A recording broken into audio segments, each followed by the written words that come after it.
De vuelta de la publicidad con la celeridad requerida y cambiando de tema, como les decíamos antes de despedirnos, los distintos gobiernos de las últimas décadas parecen competir por reglamentarlo todo, pues hasta asfixiarnos en una verdadera jungla legislativa. La densidad de disposiciones es tal que empieza a resultar complicado salir de casa sin incumplir ninguna norma. Los gobiernos se procuran excusas de todo tipo para establecer unas reglamentaciones que solo buscan controlarnos y exprimirnos. No sé si a partes iguales. Usted, que ya se había dado cuenta, no habrá creído ni por un momento que lo hacen por nuestro bien, ¿verdad? Vamos a ver algo. En los últimos años, los gobiernos se han lanzado a legislar de forma asfixiante sobre los vehículos privados. Por un lado, restringiendo su utilización y limitando su empleo, por ejemplo, en las ciudades. También se ha dispuesto una transición ecológica hacia el coche eléctrico, así como diversas medidas de recaudación que encarecen las multas y hasta el uso y disfrute de las vías públicas convertidas en una especie de gallina de los huevos de oro sin fondo. La nueva ley de tráfico ha salido adelante en el Congreso en medio de una notable polémica y sin que el Gobierno haya admitido una sola enmienda de la oposición. Uno de sus aspectos más polémicos es la prohibición de rebasar en 20 km/h la velocidad máxima establecida en una vía para adelantar a otro vehículo.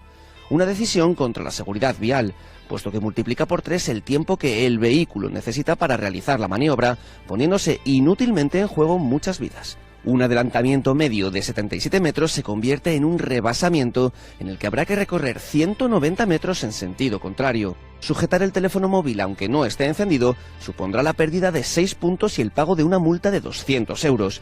La misma cantidad para quien no lleve abrochado el cinturón, si bien aquí los puntos que se pierden son solo 3. Portar en el coche un detector de radar, aunque no esté en uso, aunque se encuentre guardado y apagado, recibe por sanción otros 200 euros y otros 3 puntos. Puntos que para ser recuperados necesitarán de 2 años sin que el titular del carné cometa ninguna infracción punible. Mientras continúa la promoción del coche eléctrico y la adopción de medidas contra el diésel. El primero representa apenas un 2,5% del parque mundial de vehículos. El coche eléctrico tiene de media una autonomía de 300 kilómetros y con frecuencia bastante menos que eso. La necesidad de incorporar baterías aumenta su peso en un 50% con respecto al coche de combustible. Y el espacio del maletero es siempre más pequeño. También su vida es mucho más corta, unos 150.000 kilómetros. Todo eso sin contar que requeriría de una cantidad de electricidad en torno a un 20% que la que ahora mismo generamos. Más allá de la dogmática del cambio climático, el coche eléctrico no parece, la verdad, una buena idea. Muy buenas noches, don Mario Arnaldo está hoy con nosotros a través de Zoom, de esos milagros de la tecnología, presidente de Automovilistas Europeos Asociados, vamos a ver si somos capaces de arrojar alguna luz ante lo que a uno se le antoja modestamente los despropósitos de una legislación que a veces pues al ciudadano de a pie le resulta sencillamente incomprensible. Vamos a empezar por la última cronológicamente, la penúltima, permítame usted decirlo, don Mario, de los dislates gubernamentales, que para ser justos tampoco debemos circunscribir a este gobierno solo, ni mucho menos. El pago por el uso de carreteras, y yo le pregunto, ¿las carreteras no se pagan a través de los presupuestos generales del Estado? ¿No hay distintos impuestos, como el de circulación, que están en origen destinados precisamente a eso, a la circulación, y nos están haciendo pagar por estas cuestiones varias veces? Y aquí parece que no protesta nadie, que es lo que más nos asombra. Bueno, no protesta nadie, sí, Automovilistas Europeos Asociados sí protesta. Nosotros venimos ya desde el año 2010, en que en Portugal se adoptó la medida de cobrar un peaje por la circulación en autovías, infraestructuras que se habían pagado por todos los ciudadanos. Empezamos a advertir que ese riesgo podía trasladarse o podía contagiarse a España. Han pasado 11 años y ahora parece que vuelve otra vez el run run, esto es cíclico. Bueno, yo tengo que decir y tengo que rechazar la medida de cobrar un peaje por la utilización de las infraestructuras. En primer lugar, porque ya los automovilistas estamos contribuyendo a la hacienda pública, a través de la cual se están pagando muchos servicios, con 30.000 millones de euros al año. El mantenimiento de las carreteras precisa, para tener un buen mantenimiento en una red tan extensa como la española, precisaría de 1.800 millones de euros. 1.800, que esa cifra no se ha llegado nunca en España. Es decir, el año pasado se invirtió 900 millones, es decir, se ha estado acumulando un déficit en la inversión en conservación de carreteras. Pero fíjese, y creo que cualquier automovilista lo puede ver, 30.000 millones frente a 1.800. Evidentemente, aquí hay un desfase y habría que preguntarse, oiga, entonces, ¿a qué se destinan esos 30.000 millones que pagamos?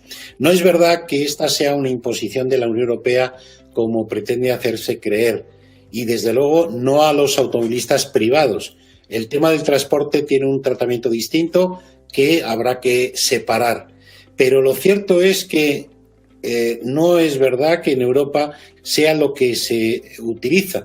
Por ejemplo, hay países que sí lo utilizan, como puede ser Austria. En Austria se cobra una viñeta que hay que comprar y hay que colocar en el parabrisas, un sistema muy arcaico, 92 euros al año.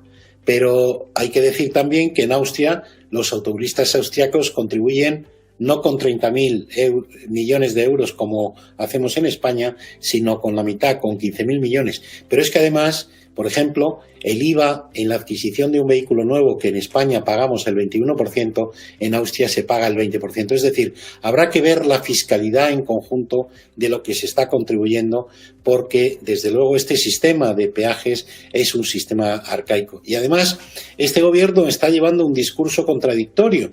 Fíjense que por una parte lo que sí son autopistas de peaje que han sido y se paga el peaje como contraprestación a la financiación que empresas privadas han realizado para la construcción de esas infraestructuras. Exacto. A diferencia de una autopista, de una autovía que la hemos pagado todos, pues están tratando de al vencimiento recuperar la concesión. Es decir, estamos hablando de que conforme vayan venciendo la concesión de 3.000 kilómetros de carreteras o de autopistas, en este caso de peajes, frente a meterlos luego el hachazo de decir, bueno, yo te voy a hacer gratuito 3.000, pero en 12.000 kilómetros de autovías te voy a cobrar en 4 veces más kilómetros de extensión, ¿no?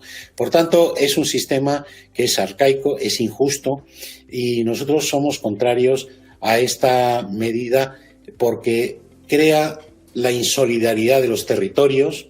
Miren, el año pasado hubo restricciones de circulación en España con motivo de la pandemia. Bueno, pues hubo un 25% menos de vehículos en circulación en las carreteras. ¿Qué hubiera ocurrido si se hubiera pagado ese peaje? Que como se utilizaban menos las carreteras, no se hubieran mantenido y se hubieran deteriorado. Y por otra parte, yo creo que el sistema, ya con el impuesto sobre hidrocarburos, ya estamos contribuyendo perfectamente a mantener. Y hay otra cuestión, que si se implanta esta medida, habrá que exigir a la vez nosotros hemos calculado, porque es una idea que se tiene desde hace tiempo, de que esta medida podría suponer a cada automovilista español unos 2.000 euros al año de más que habría que contribuir, además de lo que ya estamos pagando. Pero lo que habría que preguntar es, oiga, vale, ustedes van a exigir esa recaudación, pero a la vez se va a garantizar que esa recaudación vaya al mantenimiento de las carreteras, porque podemos estar ocurriendo lo que ocurre ahora, que recaudamos, pero si no hay una ley que obligue a hacer esa inversión, lo que se producirá es como lo que ocurre ahora, es un deterioro de la red de carreteras. Don Mario, le voy a hacer una pregunta, pues a lo mejor es un poco, no sé, difícil de contestar así a bote pronto, pero seguro que usted me va a entender enseguida cuando se la haga. ¿Es muy alta la siniestralidad de los conductores profesionales por haber bebido alcohol? Es muy alta la mortalidad. ¿Es muy alta la mortalidad? Sí, es decir, no es tan alta la siniestralidad porque los accidentes en los que hay presencia de alcohol no son muy numerosos en relación, y eso lo vemos, por ejemplo, por el número de denuncias que se formulan, administrativas que se formulan en España, para que se hagan una idea, la infracción número 1 en España es el exceso de velocidad.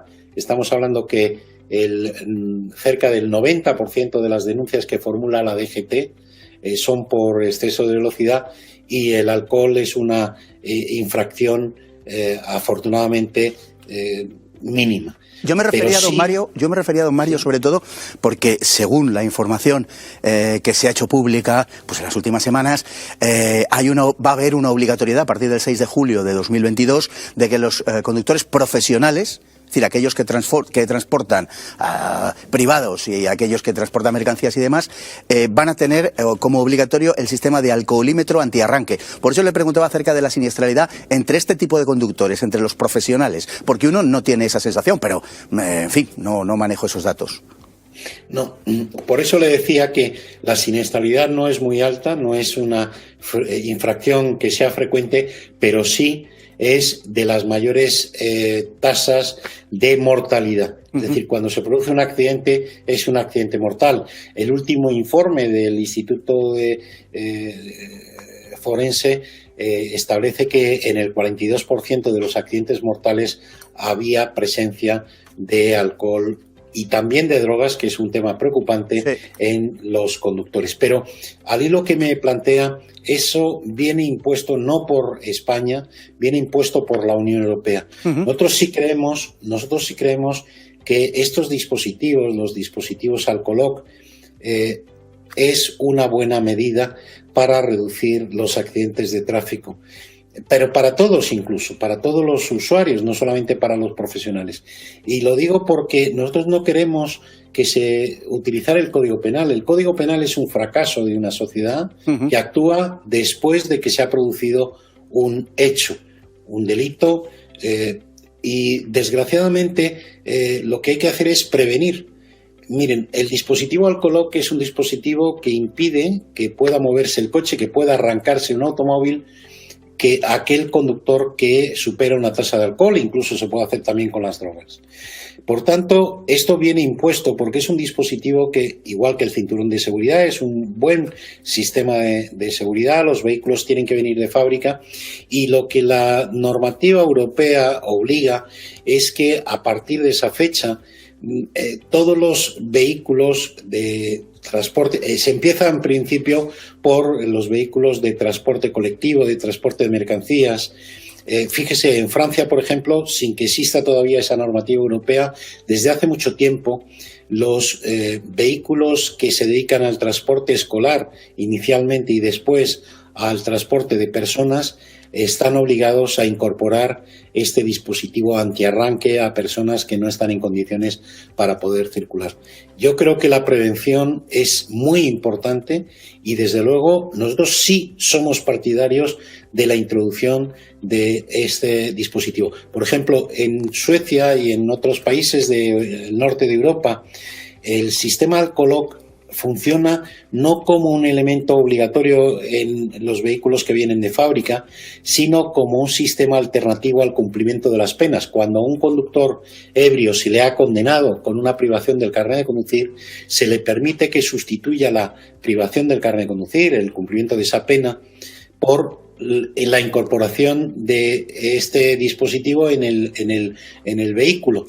De tal manera que, fíjense que para un profesional el que se haya tomado unas copas que le condenen, porque para un conductor de un turismo, pues hombre, sí le puede causar un daño, pero para un conductor profesional le dejan sin comer, ¿no? Está claro. Y por tanto eso es, en estos países se utiliza como un elemento sustitutivo de la pena a imponer.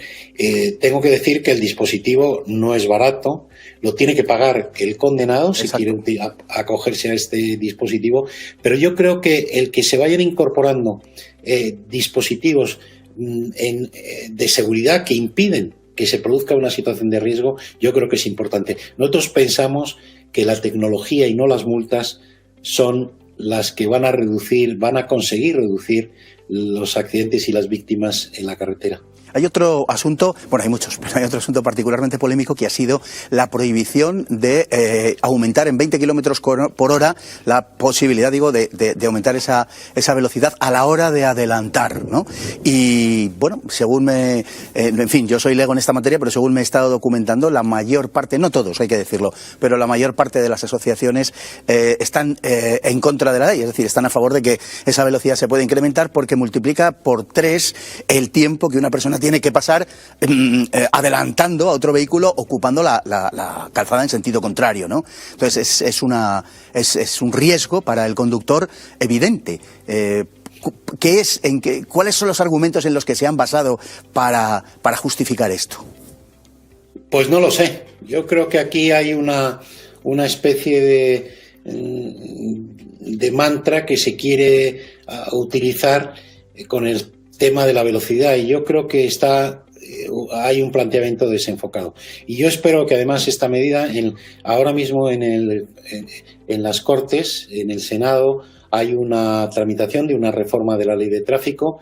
En la primera vuelta en el Congreso, el Gobierno quería introducir que se eliminara este margen de velocidad de los 20 kilómetros. Al final no se aprobó, pero veremos a ver lo que pasa esta semana en el Senado, porque el Senado quiere volver, y concretamente el Grupo Socialista quiere volver otra vez a introducir, a que se elimine esta posibilidad. Miren, nosotros creemos que sería un error. Este margen de 20 kilómetros al realizar un adelantamiento en carreteras convencionales, existe en España desde 1974, desde la primera vez que se estableció un límite de velocidad en las carreteras, 1974. ¿Y por qué los 20 kilómetros de margen en carreteras convencionales? El adelantamiento es la maniobra más peligrosa que existe en la conducción, y lo que debe realizarse es en el menor tiempo posible, claro, porque estamos invadiendo el sentido contrario y podemos encontrarnos con un vehículo en nuestro carril. Por tanto, lo que interesa es que esa maniobra, que tenemos que desplazarnos, invadir el carril contrario y volver al nuestro, se realice en el menor tiempo posible. Los 20 kilómetros es porque la ingeniería del tráfico y los expertos en esta materia desde hace muchos años establecieron que es el margen que tendría que dejarse para que un vehículo que va a una velocidad pudiera ser rebasado por otro. Y miren, esto, que se elimine o no se elimine, no es baladí. Y le voy a explicar por qué. Porque la señalización de nuestras carreteras, no solamente en España, en todo el mundo, se realiza, las señales en carreteras convencionales se realiza en función de los límites de velocidad que tiene esa carretera. Se realiza también en función del tamaño que tienen los vehículos. Se realiza también en función del reprise que tengan los coches. Todo esto que parece que no tiene importancia, tiene mucha importancia. ¿Por qué?